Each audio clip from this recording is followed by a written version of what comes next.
Okay. Top one go forward or the one on the right? Cool. What I want to talk about this morning a little bit is the difference between information warfare and cybercrime and a nuclear attack. You know, we're probably the best at deterring a nuclear attack. And we have the military intelligence community has all these sensors outside our borders monitoring the known bad guys. We know who has nukes. We have an idea where they're located. And if somebody's to launch on us, within a fraction of a second, number one, we'll know there's a launch. Number two, we'll know what the target is fairly quickly. And number three, the most important, we'd have attribution for that attack. We know who launched it.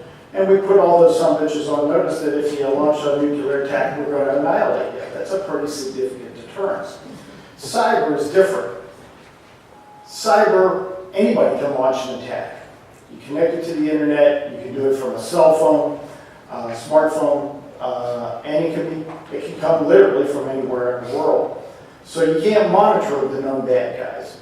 So you have to sit back passively and wait for the attack to occur, and then work backwards, trying to get that attribution. So it's not much of a deterrence today. So you have an attack. First off, you have to realize that there's an attack. There's no big mushroom cloud. Is this the blue screen of death, or is this a malicious attack? And then once you realize it, if you're private sector, are you going to tell somebody? And you may not want to tell somebody. So there's lots of other factors involved in this. And then what complicates things is for the law enforcement community, that military and intelligence community has to work outside the borders of the United States. They can't work internally, domestically. So that is a U.S. law enforcement jurisdiction.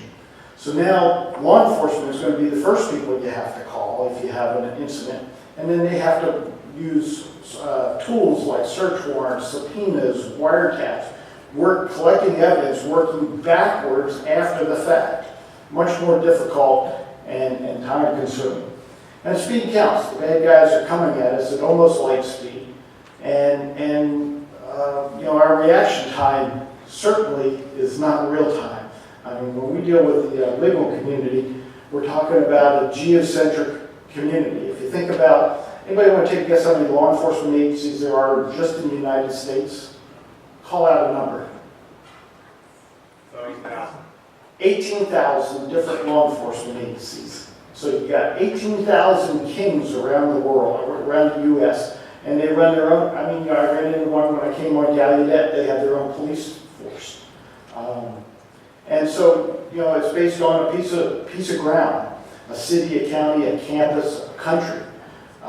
And the collaboration between those to follow the path of the bad guys is extremely difficult. So what I've done is first responders to an incident going to be determined by the answers to those three questions. Who is the bad guy? Where's the bad guy physically located when they launch their attack? And what is the damage to the United States? Based on those answers, it'll determine whether it's going to be the military, the intelligence community, law enforcement, you know, who's going to be the first responder. And you can apply this to not only cyber attacks, but also physical attacks. So you can think about 9/11. So I put a couple of scenarios together. If you take a criminal or a terrorist and you launch their attack from inside the borders of the United States, like 9/11, no matter what the damage to the United States, it's U.S. law enforcement response first. So the Port Authority cops were the first ones to have jurisdiction. So military, intelligence community, you're on the sideline until the president cuts you loose. Expand that out to state-sponsored terrorism or the nation-state itself. Again, if it's launched inside the borders of the United States, no matter what the damage, U.S. law enforcement is the lead, and the military and intelligence community are on the sidelines. Now, in 9/11, the president cut loose the military and intelligence community pretty quickly. But that wasn't a very subtle attack like a cyber attack might be.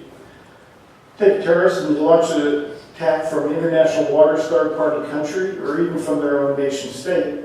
Again, no matter what the damage, it's going to be U.S. law enforcement here, and now we're going to have to coordinate with that country country's law enforcement agency. And they may be good guys, and may be bad guys. They may have the capability or they may not have the capability to investigate this kind of crime.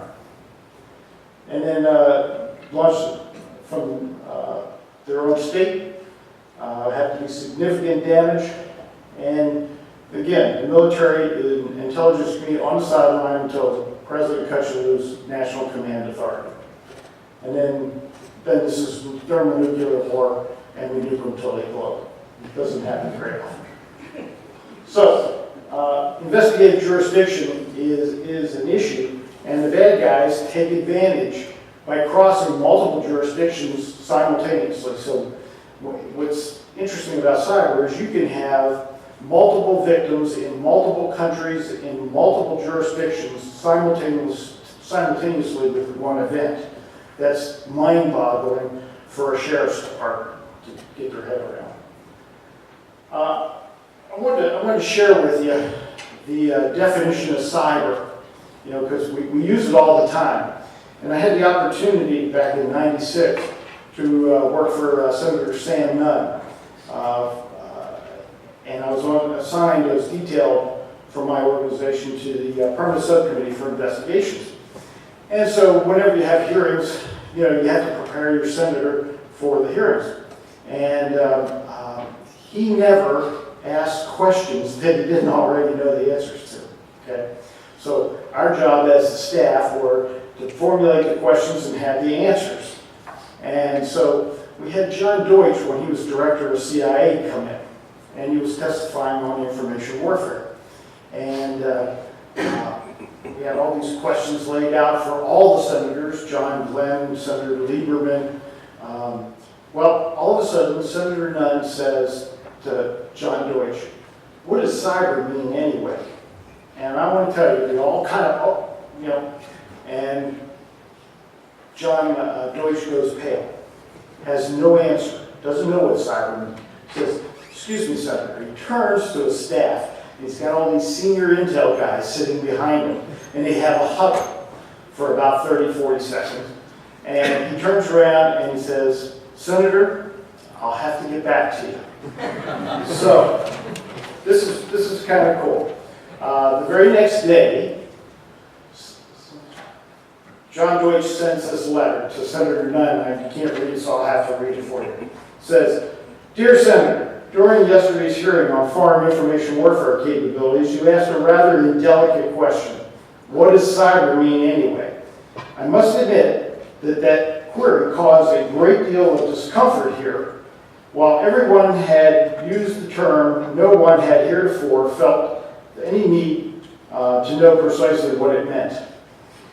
In light of my promise to keep Congress fully and currently informed, I pressed for an answer. Central Intelligence Agency, CIA, research revealed that the term cybernetics was conceived by the father of cybernetics, Norbert Wiener, in 1948. In Mr. Weiner's words, "We have decided to call the entire field of control and communications theory, whether in a machine or an animal, by the name cybernetics, which we formed from the Greek cybernetes or steersman. Department of State concurred with CIA's findings. But wish to point out that the Greek cybernetes is related to the Latin gubernator, meaning steersman or governor. The Defense Intelligence Agency is not yet ready to make a judgment and is exploring the possibility that cyber may have come from the Greek cybernestor or diver, from which we also derive the word cybister, or a genus of large diving beetles." I hope this clears up any confusion. I thought I'd share that with you. I mean, we use the term cyber all the time, and hell, nobody knows what the hell it is.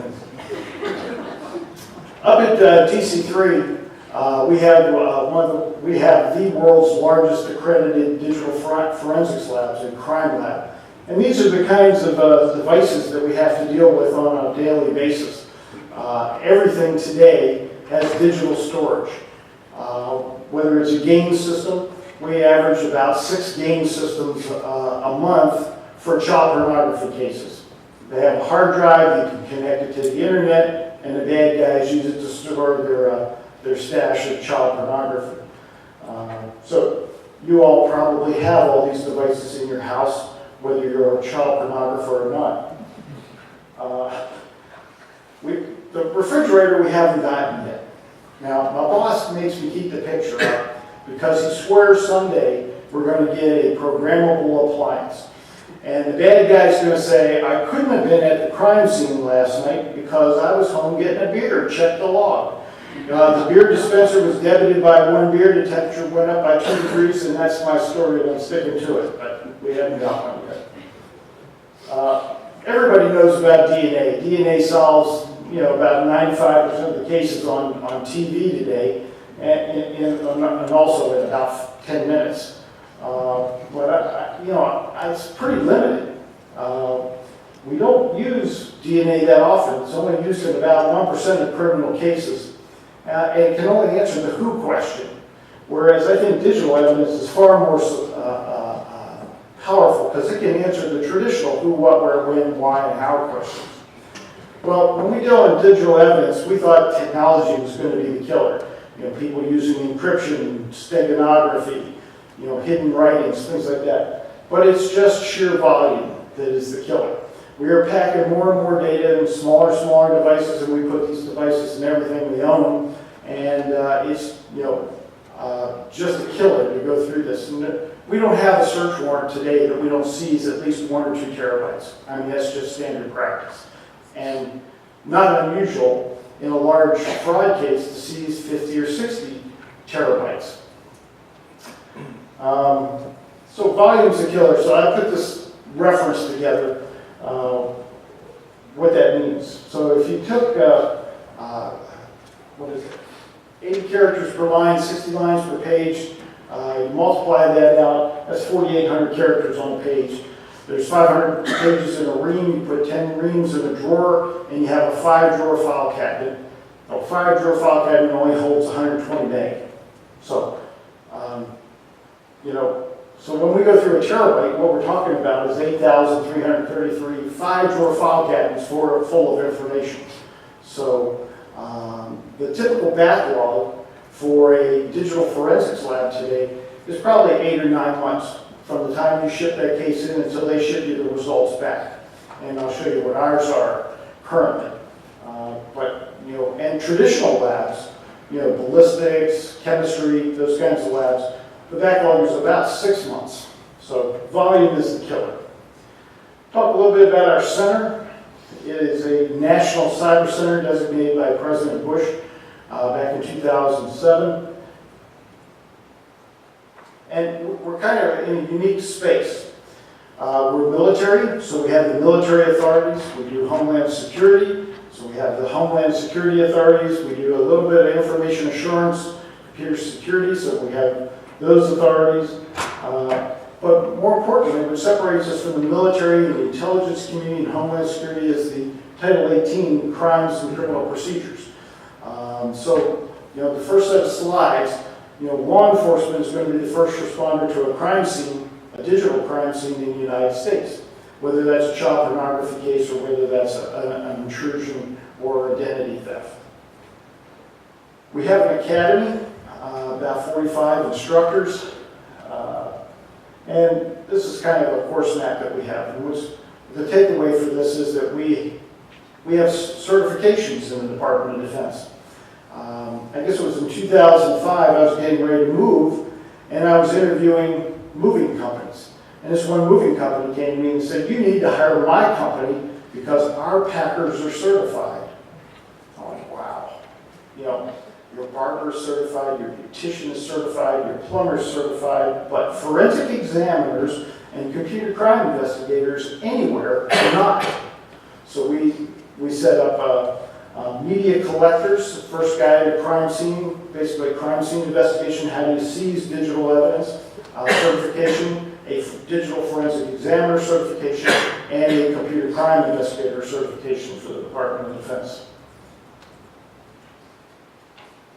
Our lab is accredited by the American Society of Crime Lab Directors Laboratory Accreditation Board, and actually we just had our inspection, our re-up, It has to be re-inspected every 5 years. We just had that last week.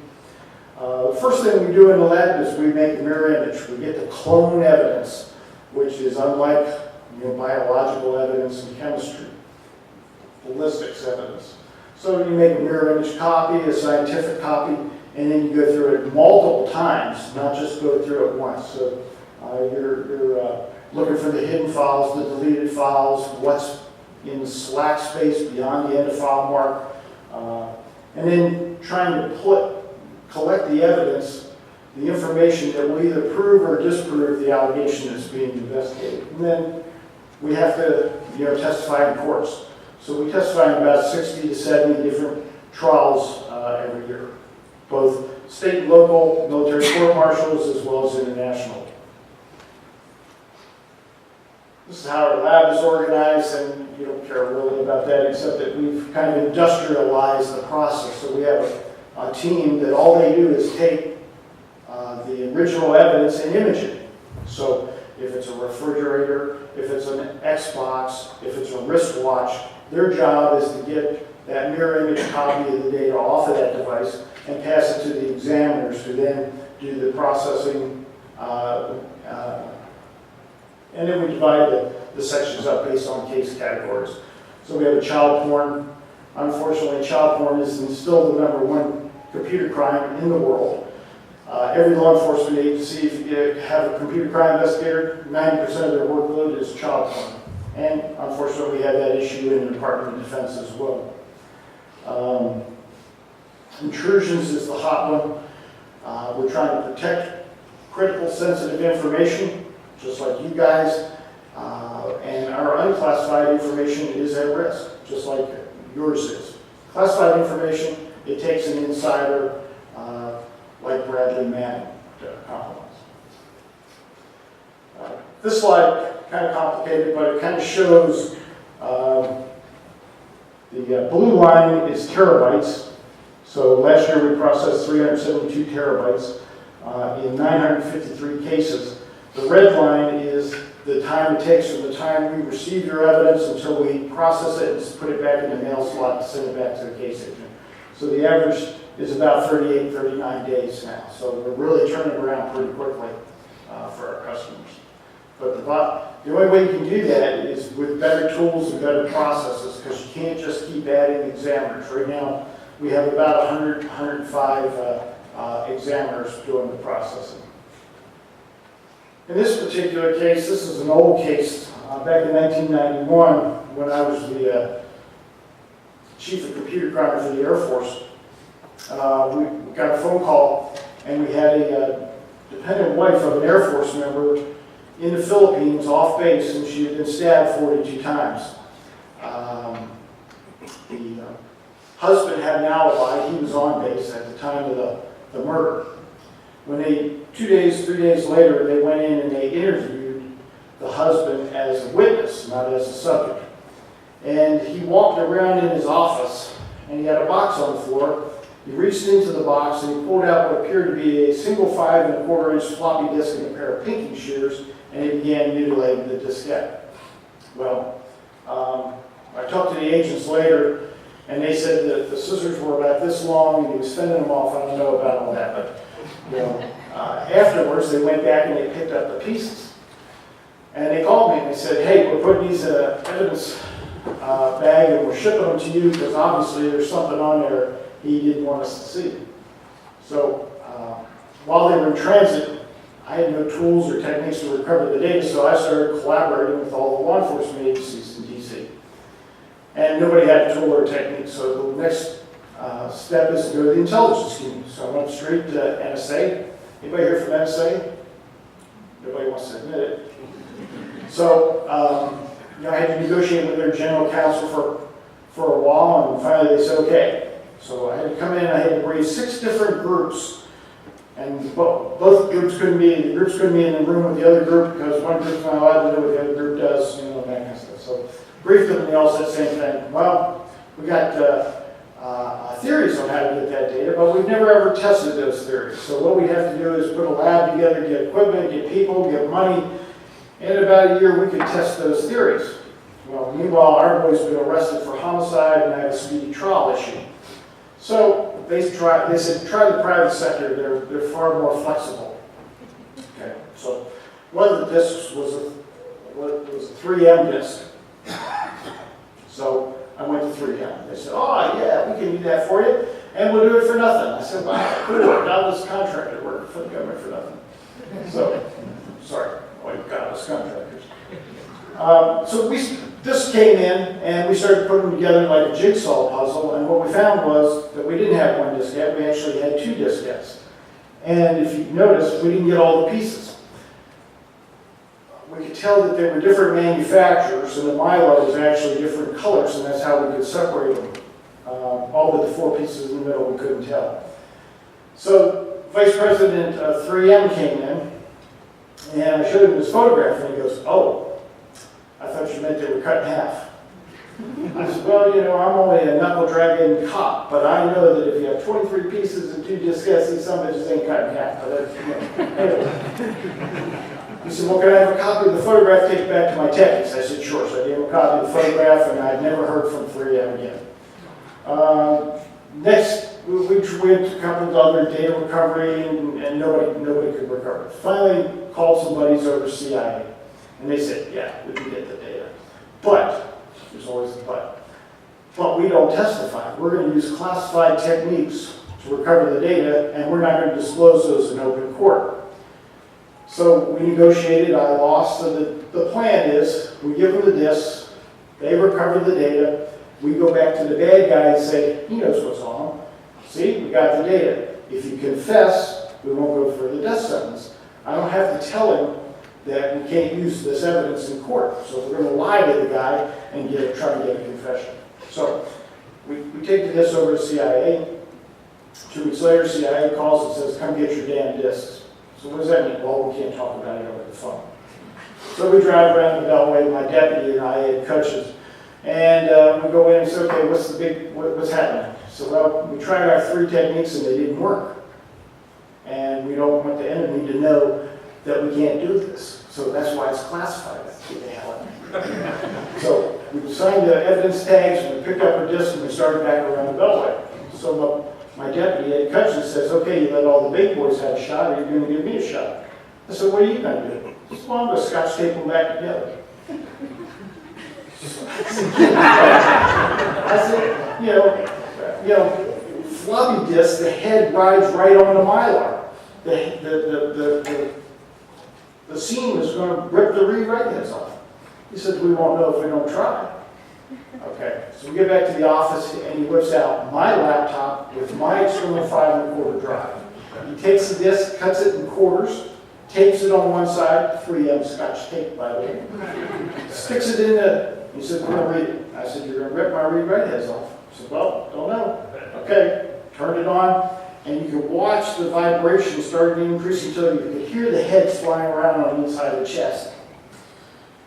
So I won't tell you what I said at that point. But we pulled the disc out, and when we looked at it, the cuts on the top were still nice and smooth. On the back side where we had put the tape was frayed.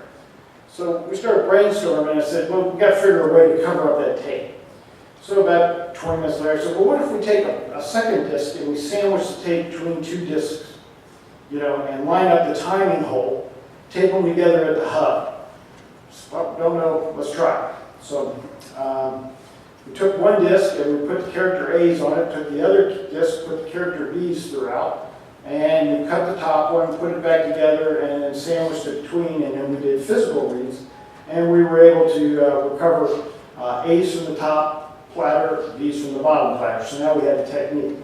Well, these were destroyed so bad, we didn't want to take a chance. So what we would do is take a blank formatted disc, one for each of the pieces, and we'd scotch tape it on, take a scalpel, cut that piece out, insert the piece of evidence, tape it on the back, cover it up with another disc.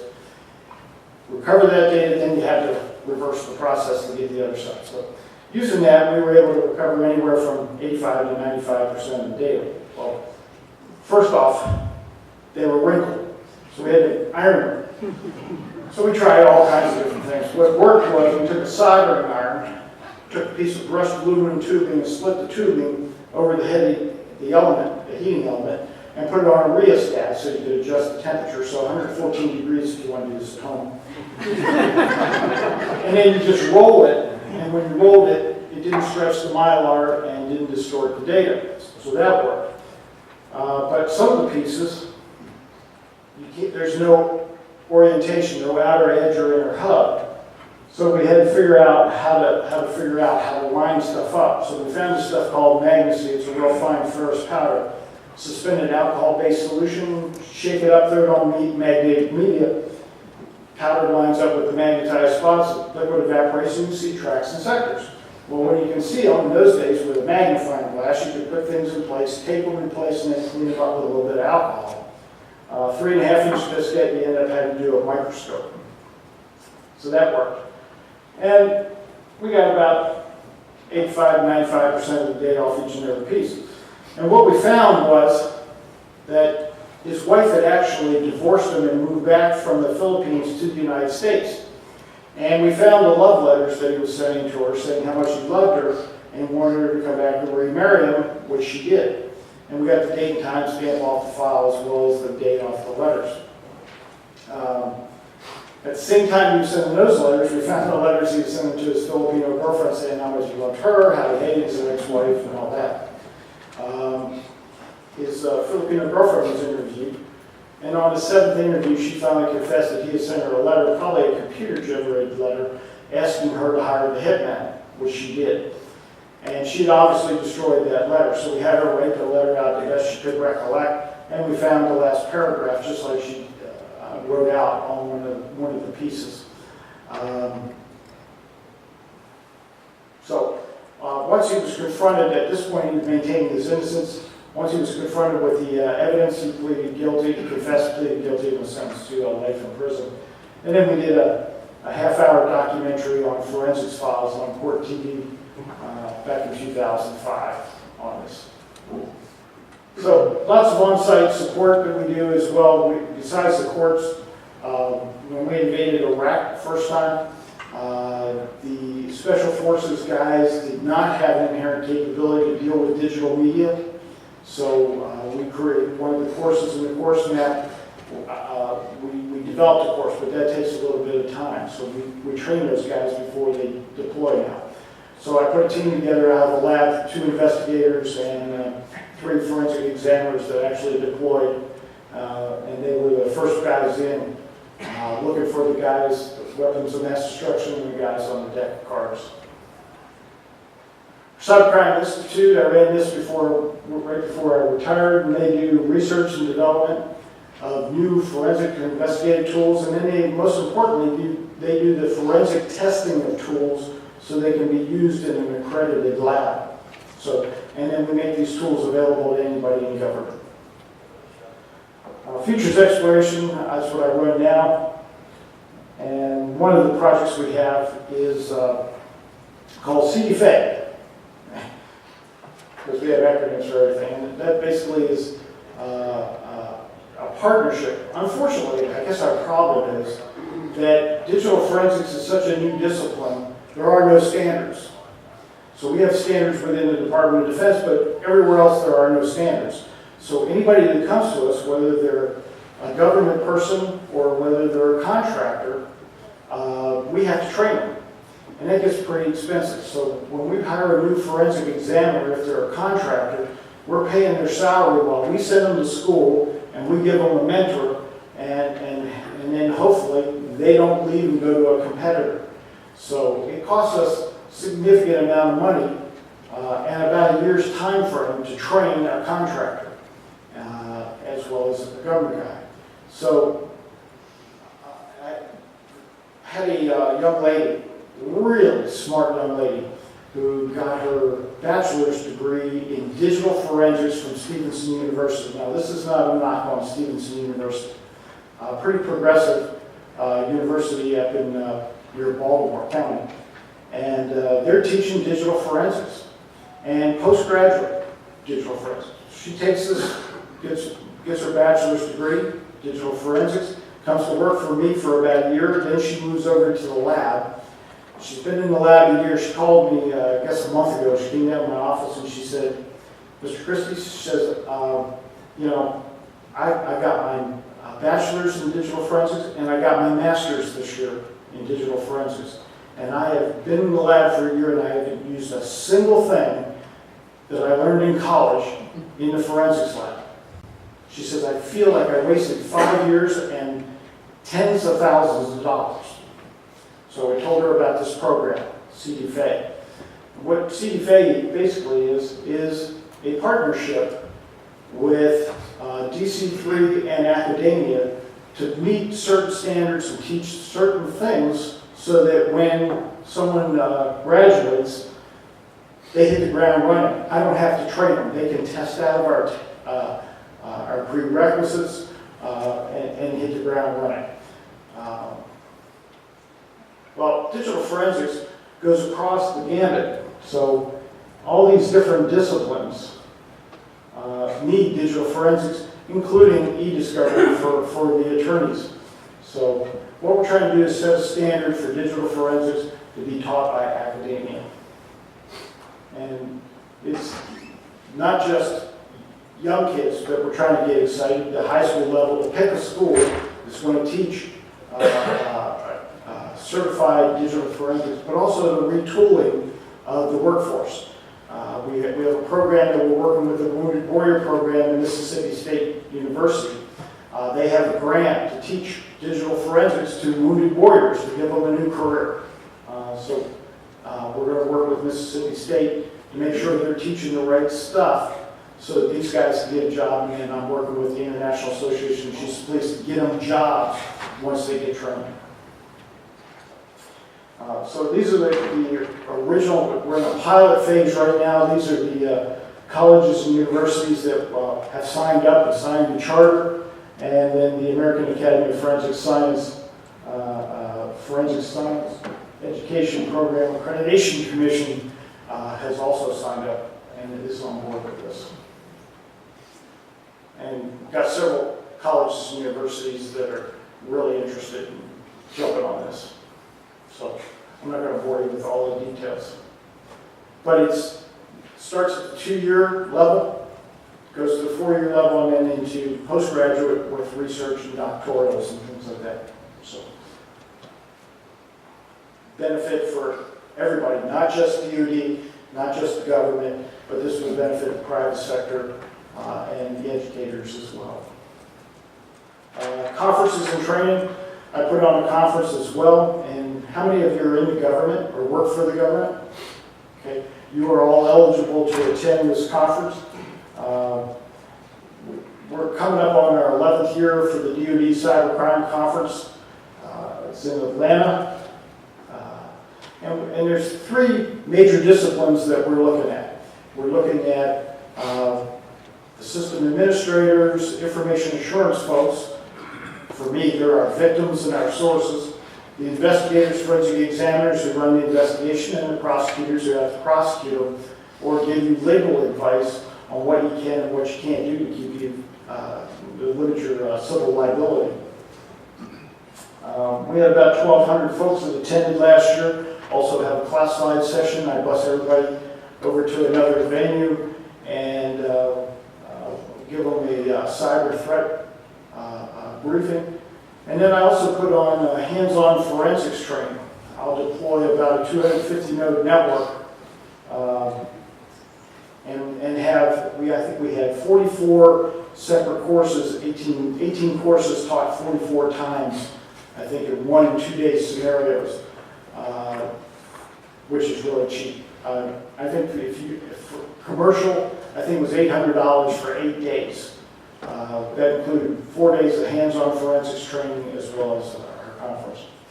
We had Howard Schmidt, who is the White House cybersecurity czar. He was our keynote speaker, and an old friend of mine, actually, he used to be my deputy a long time ago, so he made it, I didn't. So this year, this coming year, in 2012, we're going back to Atlanta, so if you're interested in this, DoDcybercrime.com or dc3.mil, and we'll link you to those sites. We put out a news links every day in an email called The Dispatch. If you're interested in this, you can send us an email, we'll sign you up, and we'll send this out to you. There's also an RSS feed to send to your mobile devices. Challenge. When I was running our institute before I retired, we've got this academy, and we have this tremendous lab that does the operations. So when the money got tight, the boss always took money from me. He always took it from the institute. Research and development is not, that can go away for a while. But operations, you got to fund that, and training is one of our core competencies. You got to train the guys so they can do the job. So there were lots of things that I wanted to develop, different tools and techniques, and didn't have the resources to do it. So I created a contest. So what I would do is, the first year of 2006, I put a contest together of 12 things that we do daily in a forensic exam. 10 of them we knew how to do, 2 of them we didn't know how to do. And then we just farmed it out to the community, and the top team we would take to our conference and give them a $40 plaque. So worked pretty good. The first year we had CDs. So we were getting broken CDs from Iraq and Afghanistan. And we could recover data from cut up diskettes, but could not recover it from broken CDs. So we put data all on the CDs, we broke the ends off of them, not down the middle. And we put those out, and we mailed these out to, I think we had about 150 teams the first year. And 11 teams came up with a solution on how to recover the data, which we then sent to the Institute for testing, and now we deploy that and teach it. And it cost me $40 plus a trip to St. Louis in those days. So it's grown. We're in our 6th year now, and I guess it was 2 years ago, we were approached about collaborating on the U.S. Cyber Challenge. And the way it was, everybody probably pretty familiar with SAM's training, and Alan Pollard's an old friend of mine. So Alan called and said, what we want to do is create this U.S. Cyber Challenge, and it's kind of like the Cyber Olympics with multiple sports. Digital forensics being one of the sports, we want you to run that. Then we want secure programming, we want vulnerability detection, intrusion, capture the flag kind of contests, things like that. So we put this together, and with the Air Force Association, they have a capture the flag, and the University of Texas, San Antonio has one for undergrads, or for graduates, or for college students, and Air Force Association has one for high school, Cyber Patriot. And we put that together, and now we are the co-founders of the U.S. Cyber Challenge. President Obama last year announced challenge.gov, which was multiple different areas of challenges to look for the citizen solver. Put these challenges out. The government doesn't have the resources to solve these problems. Maybe some guy in their garage can come up with a good idea, and we're getting good ideas. And then the UK came to me last year, and they had a cyber challenge envy, and they wanted to create a cyber challenge, but they didn't have the tools to build one. So what they do is they use my challenge, and we call out the UK guys and tell them who won from the UK, and they give them the prize. So that's working. And these are all our sponsors this year. All we did was we gave folks a trip to the conference. Well, I wanted to improve on that.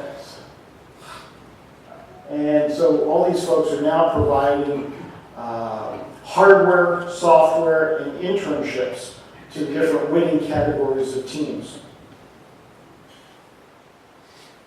And we break it down into multiple levels, because what we're trying to do is get kids interested in the field of digital forensics. So we have a 100 and 200 level, pretty easy things to do, get them interested, and then we'll have categories for high school winners. So I had a kid this year was a high school winner from Massachusetts, and he brought he and his mother to the conference, and I introduced him to the founder of Access Data, and they gave him an internship.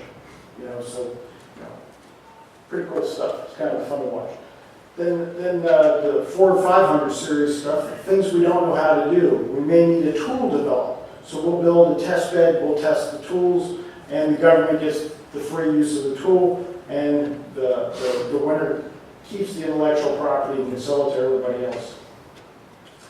So last year, in 2010, we had 48 states and 52 countries that participated. They went nuts. And, but we didn't have any folks from Wyoming or Mississippi, so we have concluded there are no computers in Wyoming or Mississippi. This year, we have both of those states playing, but we don't have anybody from West Virginia or Rhode Island. So if anybody knows anybody in West Virginia or Rhode Island. And there's a number of teams that are participating. We had over 1,000 teams the last 2 years. You can have up to 4 members on a team. This year, we have almost 800 teams that have signed up and are participating.